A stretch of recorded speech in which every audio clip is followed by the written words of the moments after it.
Well, I'm joined here in the studio by Ahmed Bedier. He is an Egyptian-American and the president of United Voices for America, an organization that promotes civic engagement and democracy. From London, I'm joined by analyst Aly El Kabbany. He was previously the general manager of the Islamic Press Agency.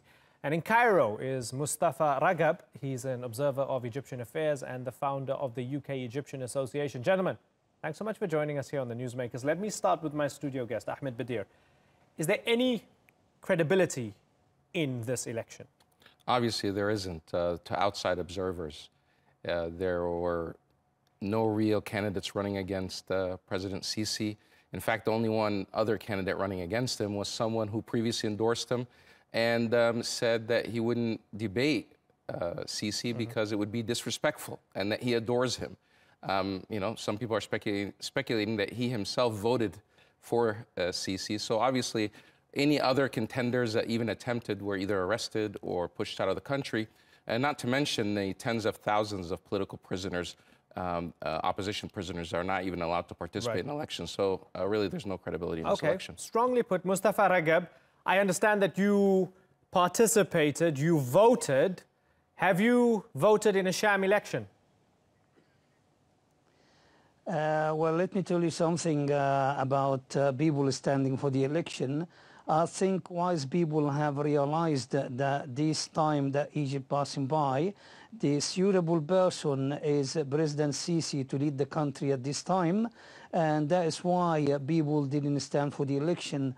Otherwise, people who were just making things for their own agenda and trying to achieve personal gain, they have done what they wanted. But I'm here in Egypt, seen on the ground, the Egyptian people in numbers, ladies and men, young people, all came out in numbers and voted. It was like a festival in Egypt I've seen. Egypt needs the time now, and President el-sisi, to fight terrorism. Egypt will never wake up and never work without doing stability and peace in the country. Okay, that's an interesting point. Okay, certainly. And we're going to explore that in a moment. We're going to explore, in a few minutes, we're going to explore whether him being the stability candidate has actually worked, whether Egypt is safer and there isn't terrorism and so forth. We're going to get to that in a moment. Let me bring in Aly El Kabbany, because, Ali, we hear from Mostafa Ragab that it was like a festival. Young people, women, old people, all there in support of President el-sisi. You two have disagreed on this program before. Is that convincing to you, Ali? It was actually a real circus, because the time of election is time to judge the candidates and put them into account, not to go and dance and sing and make this a joke in front of the whole world. And your guest from Cairo said that there was no other candidates because everybody thought that el-sisi is the right man for the time being. He have been in charge for 5 years, 5 disastrous years, and the Egyptians are fed up from him. And the low turnout in this election proves that people are fed up from el-sisi and his regime, and they want to get rid of him. And on top of it, he said there are no other candidates. There was Colonel Qunsuwa, there was General Ahmed Shafiq, there was General Sami Anan, and el-sisi himself said that he will never allow them to compete in this election. Who is he to allow or disallow others? He considered them and accused them of being corrupt. One of them was the ex-chief of staff of the Egyptian army. Ahmed Shafiq was ex-prime minister and general in the air forces, and Qunsuwa was a colonel in the Egyptian army. So are all those corrupt people, and only el-sisi is not corrupt? I don't accept or agree with any of the military people, but they have the right to put themselves as candidates. Okay, fair enough. So let's ask Mostafa Ragab. Mostafa Ragab, you're laughing there, right? You say, listen, everybody else stepped aside because they all believe that el-sisi is the right man, so this election was just a formality. Aly El Kabbany has listed a whole bunch of people who wanted to run but were disqualified. That's what el-sisi did. That's why this election's an entire joke, isn't it? Not only disqualified, put in jail.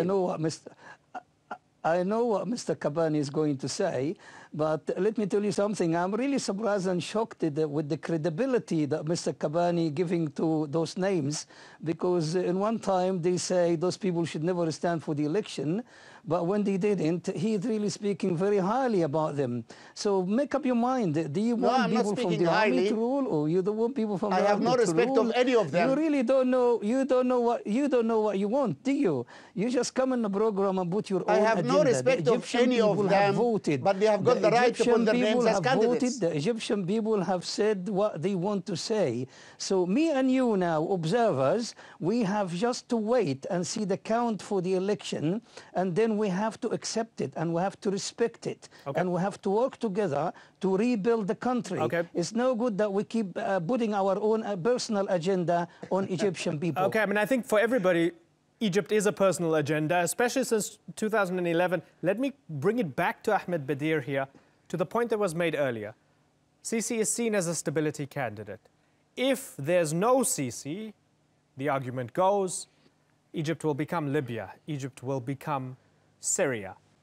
Does that check out? Has the evidence shown that even though he might be a little dictatorial, even though he might not be the greatest Jeffersonian Democrat on the planet, you need him to keep the country safe? He hasn't kept the country safe. He hasn't improved the economy. He has failed in all levels. And if you look at the Sinai, it's almost like a Libya or Syria, the amount of violence that's happening there.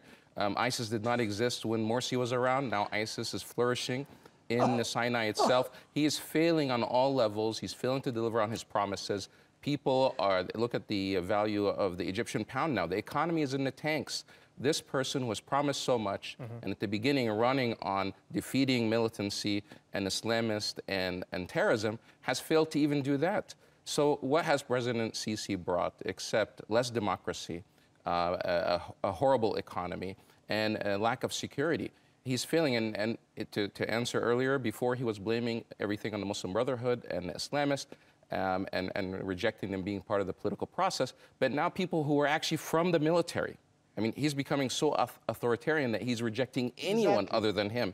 Anyone from the Mubarak regime, anyone from the military. He thinks he's the only one, God's gift to Egypt, and he's not going anywhere. And now his own people around him, he's created this cult-like system around him. Now they want him to run for a third, fourth, and fifth term, and eventually he's going to become like the president or the leader of North Korea. That he's the only one that can rule Egypt for life. Mostafa Ragab, tell me why you disagree. Well, I hope we can reach the standard of North Korea. I really praise that. I appreciate that. Well, there you go. This is how absurd this is. I'm going to take that as sarcasm, but I'll let you answer. I'm going to take that as sarcasm, because otherwise we've lost all credibility. Go ahead. Okay. Well, let me tell you.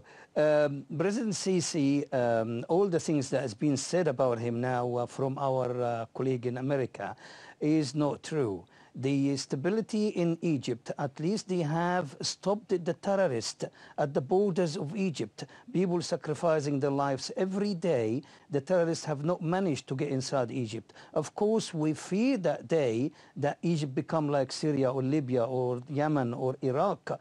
But we are grateful for President Sisi and our army for keeping Egypt as it is now. Without that, there would be no education, no economy, Mr. Ragab, no stability, 300 people killed in a mosque, church bombings, Daesh actually controlling land in Sinai. If Morsi was in charge and this was happening, you would clearly say, listen, man, you're not keeping the country safe. Terrorists are running amok. How is it possible that Egypt can be safe when these things are happening? Tell me. No, my friend, Morsi had blunted the terrorism in Sinai. There was a big agenda there in Sinai. We started the problem with Morsi's time. If you remember, the officers getting killed in Ramadan when they breaking the fast, that was in Morsi's time. We have suffered hell in Morsi's time. Now at least we are in a bit of control, and we are controlling the Sinai. The army is cleaning Sinai. The army is clearing the Sinai from terrorism. The border with Libya, the border with Sudan, we are facing a huge challenge. So people take that lightly and think there is no problem. Let me you extend, really don't live with the reality. Certainly. Okay, so you talk about the reality and living with the reality. Let me then ask you, does Egypt need a phase of authoritarianism and less democracy in order to keep things stable, in order to fight terrorism, and in order to grow the economy? Is that what it needs? If you want to ask me my personal opinion, honestly, the government is very soft. they should be a lot harder, and much harder. And this is what every leader in the world did. When it comes to the security of the country, they said, don't talk to me about human rights. This is what the British Prime Minister said. This is what the German Prime Minister said. This is what the French Prime Minister said. This is a lie. When it comes to the security and the safety of the country, don't talk to me. I think our government is very soft. They should make an example of everyone, every traitor, everybody who's trying to destroy this country, everybody who's doing things against this country. He should be punished very hard to be an example. Let's get a response from Aly El Kabbany. That's my personal opinion. What you've got, we have Mostafa Ragab saying it's a personal opinion, but in many ways it reflects what a lot of Egyptians do believe, right? Those who support Sisi. Do you accept that, Ali? No, this is propaganda rhetoric, and the whole countries of the world are living in peace, and Sisi cannot control the terrorist groups in Sinai.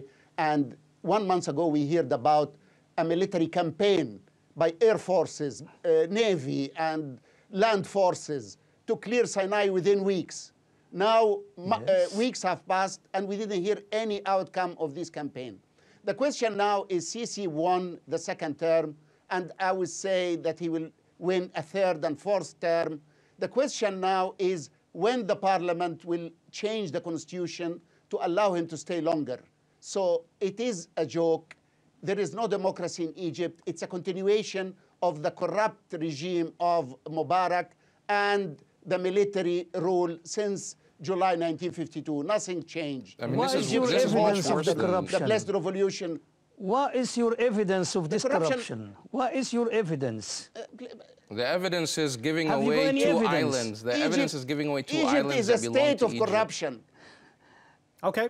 Is it so Aly El Kabbany says, hold on. What so about corruption? The corruption is issue. Iran and Gaddafi. Gentlemen, Aly El Kabbany says it's a state of corruption, right? We don't have time to go into specifics here. But now, okay, you disagree. Aly El Kabbany says it's corruption. Mustafa Ragab says, I need evidence that there's corruption. Ahmed, Bedier, you spoke about the islands and the Saudis. Issue. It's not corruption. Which allows me, hold on for a second, right? It allows me to bring up the geopolitics, because we've got about 3 minutes left, so I want to get a geopolitical opinion from all three of you, right?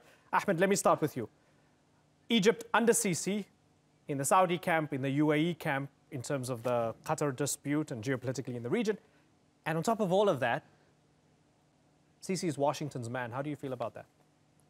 He shouldn't be Washington's man. Washington continues to see Egypt in the lens of protecting Israel. And so whoever does the best job to protect Israel's interests in the region is the man that Washington thinks can bring stability. And right now, even the Benjamin Netanyahu and the leadership in Tel Aviv think that Sisi is the best president ever to come to Egypt, that he's God's gift.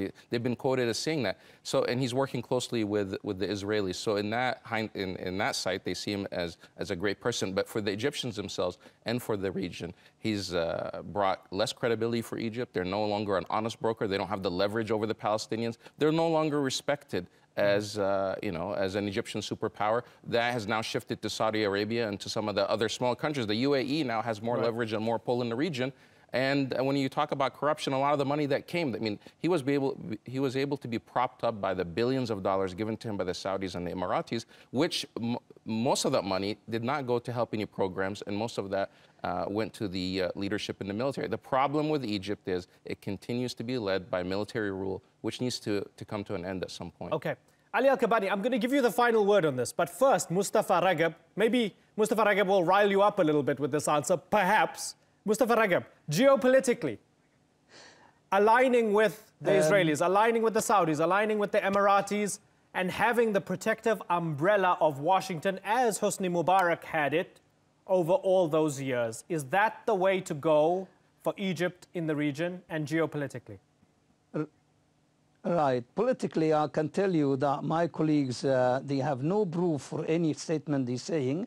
And I'm telling you that Sisi is not anybody's man, not America, not Saudi Arabia. And the proof for that, that America will be very friendly with Sisi today, and you'll be very angry with him tomorrow, and then they become friendly again with him, and the same with Saudi Arabia. That proves to me that Sisi is not anybody's man. He does what is good for the country, and when it suits them, they are friends. When it doesn't suit them, they are enemies. That is my first point. My second point is we have to respect the Egyptian people's wishes. If they vote for Sisi, that's it. Everybody should go back home. But you already accepted that there weren't any other candidates. But again, you've already accepted there weren't really any other candidates and that the election wasn't a proper election. So now you're saying accept the wishes of the Egyptian people, but you're also saying that the election wasn't quite the most democratic election. You've admitted to that. No, it was. And what I said to you, I said that people saw that Sisi is the suitable man for the time, and that's why people didn't stand for the election. And what we look forward for now, the next term, that people will come forward, people who have the credibility and have the ability and have the everything that it takes to become a president can come and stand and we'll have a good election next term. Okay, I want to get a response from Aly El Kabbany. I'm so sorry, you don't have much time, less than a minute. Going to say. Aly El Kabbany, you have less than a minute. Place Sisi's Egypt in context in the region in terms of the broader politics. Mr. Ragab is living in a cocoa land. Sisi made Egypt a client state to the Americans, and the Americans would not pay $1.3 billion annually in military aid to Sisi if he is not a client to the Americans. Also, he made Egypt a follower, not a leader, in the Middle East, and he is following now the sheikhs of Saudi Arabia and United Arab Emirates. The Israelis said about Mubarak, he is a strategic treasure, and now Sisi made a better strategic treasure for the Israelis. Egypt now have lost all credibility, and its image in the whole world have been damaged by this non-democratic military rule. And one day, I hope very soon, the Egyptian people will start the revolution again, and they will continue the 25th of January.